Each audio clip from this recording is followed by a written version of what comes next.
You. Who, me? Yeah, you. You should be adept in drawing 2D Lewis diagrams for molecules. But we have to understand that molecules in real life are actually three-dimensional.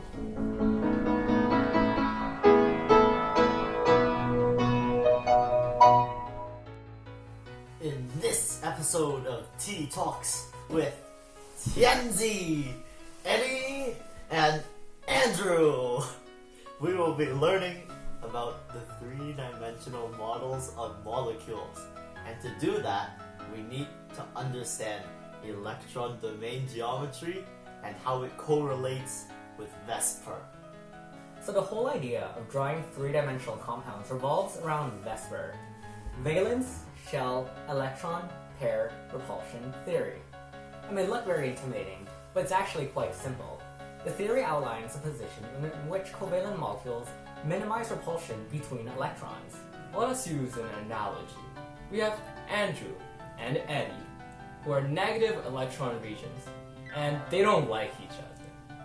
Hence, they will want to be as far as possible from each other. However, I, as a nucleus, am friends with both of them, so I keep them from running too far away. The structure of most molecules can be represented using electron domain geometry in the form of AXE. In this representation, A is a central atom, X is a number of covalent bonds, and E is a number of electron pairs. The first step in determining AXE is to determine the central atom. Usually, the central atom is the one with the lowest electronegativity. Recall your periodic trends. Electronegativity decreases down a family and increases across a row. Next, we will determine the number of bonds and lone pairs. To do this, we draw a Lewis diagram. If you forgot how to do this, refresh yourself with the last video. Afterwards, we simply add a subscript under X and E to represent their respective counts. Now to the main part of the theory, finding a molecule's three-dimensional structure. In the following diagrams, the blue atom will represent the central atom, the red atom will be attached atoms, parallel lines will represent covalent bonds, and the green dumbbells will be unbonded electron pairs. Remember that all molecules want to be in equilibrium, and thus want the lowest repulsive forces between their atoms. Two unbonded electron pairs have the highest repulsive forces between them. The second highest repulsive force is between an unbonded electron pair and a covalent bond. Finally, the weakest repulsive force is in between two covalent bonds. This is why unbonded electron pairs can literally deform the angles between covalent bonds. Let us first look at this list without electron pairs. These are the relatively easy ones to visualize. AX2 is a linear-shaped molecule. It's basically still in the realm of the two-dimensional world. The two atoms bonded to the central atom each have their own respective electron clouds, which are negatively charged and repel each other evenly. AX3 is similar to AX2. They are both linear planar and in two-dimensional, but AX3 is split evenly in three ways, with each bond angle at 120 degrees. Imagine a pie chart split in three equal parts. This is what AX3 looks like. AX4, also known as a tetrahedral, goes into the three-dimensional realm. Think of it as combining two molecules with a bond angle of 109.5 each in a 3D shape so that the angles between every atom is now 109.5 too. Every atom is equally spaced apart. We can think of the molecule like a triangular pyramid. Each corner of the pyramid corresponds with an atom in AX4. AX5 is basically a combination of AX3 and AX2 in a 3D form. First, we take our molecular shape for AX2, then we place a shape of AX3 perpendicularly to AX2. Imagine a molecule as one having two atoms at its north and south poles, and then three atoms equally spaced around the equator. Now we get a sort of trigonal bipyramid shape. The three atoms around the equator can link up to the atoms at the poles to form two triangular pyramids. AX6 is similar to AX5. We start off with two atoms in AX2 configuration. Imagine them like before, as placed on the north and south poles of the atom. Now instead of three equally spaced atoms around the equator, we have four of them, like a square. AX6 is basically a octahedral, because when you link up the atoms, it forms two square-based pyramids opposite of each other.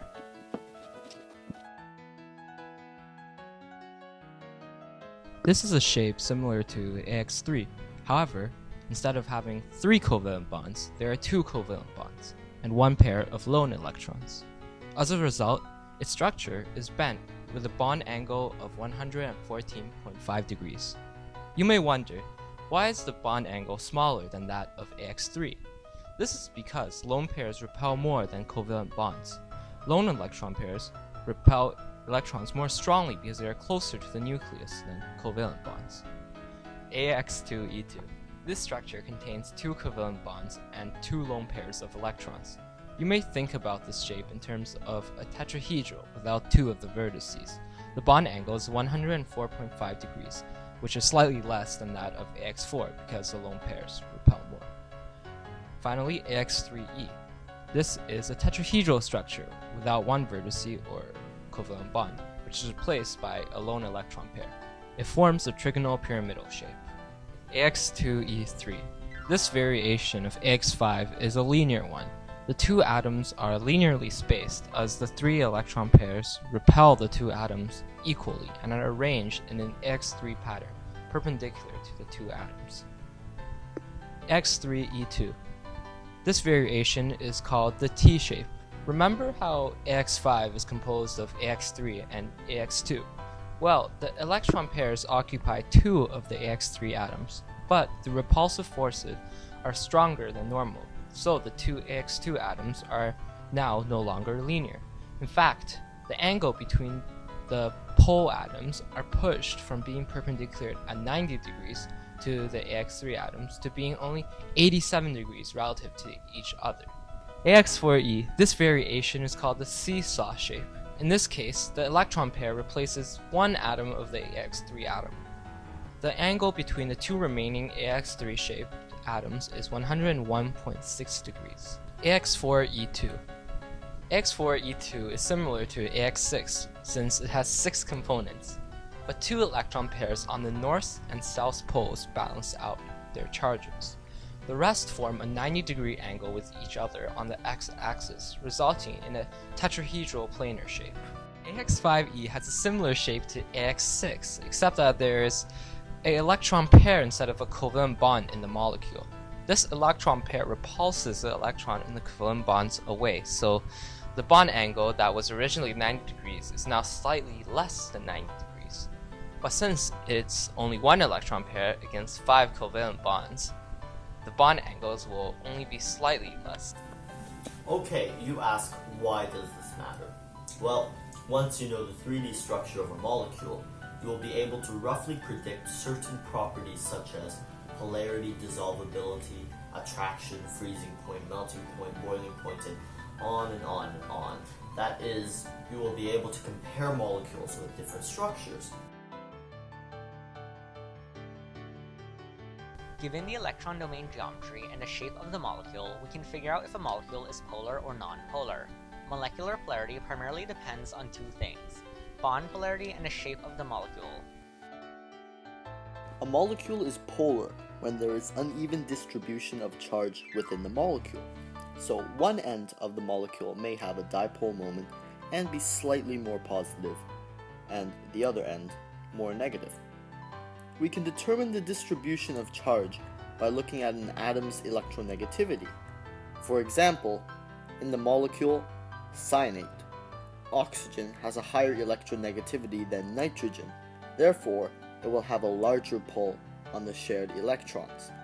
Thus, the oxygen side of the atom has an induced negative charge, and the nitrogen side of the atom has an induced positive charge. For the molecules AX2, AX3, and AX4, because of the way the molecules are shaped, check if all the non-central atoms are the same. If they are, then the molecule is non-polar. If they aren't, then the molecule is polar.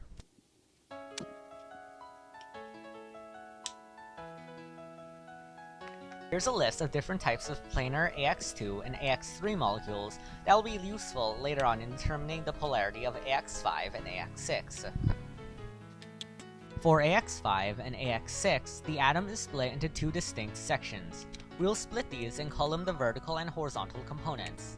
Now we simply apply the rule for determining polarity from planar molecules like AX2 and AX3 to each component separately. If both the polar and horizontal components are nonpolar, then the molecule is nonpolar, because the charge in each component cancels out to zero. Otherwise, it will be polar. For the molecules that have extra electron pairs, let's invent a term right now and call it parts. Parts can either be non-central atoms or unbonded electron pairs, so something like AX3E2 would have 5 parts. Anything with 4 or less parts to the molecule cannot be split into 2 components, horizontal and vertical. And if one or more of these parts includes an unbounded electron pair, then it's polar. Anything with 5 or 6 parts can be split into 2 components and resembles AX5 or AX6. For molecules with unbonded electron pairs, which hold a very strong negative charge, to be nonpolar, we need the electron pairs to cancel each other out. In AX2E3, if the horizontal component is completely filled with electron pairs and a vertical component charges cancels out to zero, then the molecule is nonpolar. In AX4E2, it works out in a very similar fashion. If the vertical component is completely filled with lone electron pairs, and the horizontal component's charges cancels out to be zero, then the molecule is too nonpolar. Due to the nature of their molecular shapes, AX2E3 and AX4E2 are the only VSEPR shapes with 5 or 6 parts that can ever be polar. If either a vertical or horizontal component has unbonded electron pairs, but is not completely filled with more unbonded electron pairs, then the molecule is considered polar. Okay, so now that we've finished learning about VSEPR and polarity, what does this lead us to?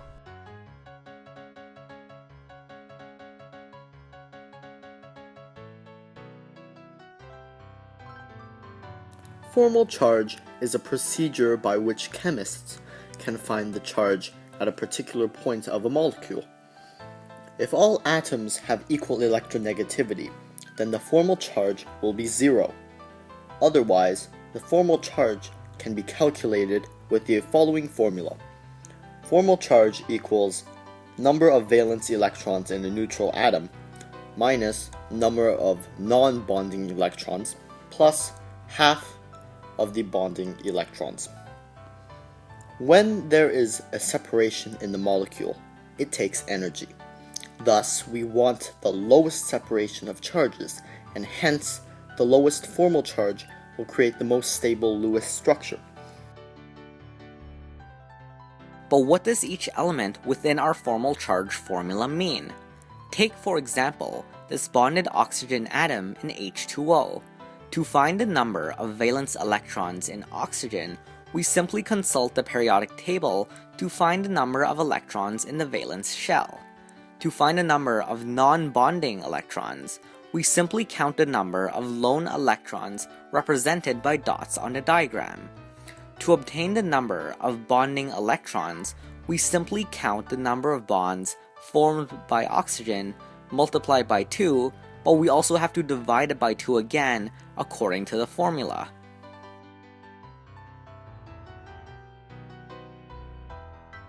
You may have noticed that sometimes we can have Lewis diagrams with multiple possible structures. Consider the molecule H2CO2. There are 2 possible Lewis structures for this molecule. Each Lewis structure has the same amount of bonds. We can determine which is better by finding out which has the least formal charge. Using the formula above for the Lewis structure 1, the formal charge is the following.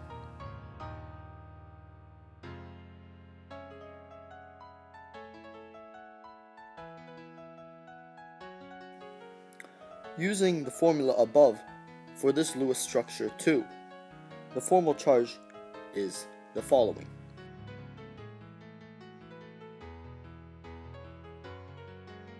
So in this case, the following Lewis structure is more stable and is hence the chosen one. This leads us to our next video on intermolecular forces, dipole-dipole, hydrogen bonding, and London dispersion force.